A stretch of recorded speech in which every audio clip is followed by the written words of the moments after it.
Pamirsa libur lebaran warsana mangkin kekantenang dahat ngewantu sektor pariwisata dan pasar sanes sampun kawan sangkaning pandemi COVID-19 tampi sekali warsa. Pengarah wisatawan ke Denpasar taler kejantenang ngelangkungin anceng sanes sampun ketetapang. Kepala Disparda Kota Denpasar, MAD Siri Mulyani Mawasang, masan libur lebaran galai mangkin dahat mawasana becek majeng gena wisata ring Kota Denpasar. Pengerau wisatawan ke gena-gena wisata kuningin incap ulung dasa 5%.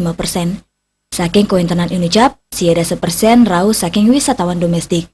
Raris dasa persen saking wisatawan mancanegara. Desiri ngewohin lianan punike terapi okupansi hotel taler keuningin incap. Mekata okupansi hotel kantus 100%. Penincapan punike sampun memargi dawok mekata raina ris sampun lebaran. Mantan Kabid ULP Barang dan Jasa Kota Denpasar puniki taler ngewowohin.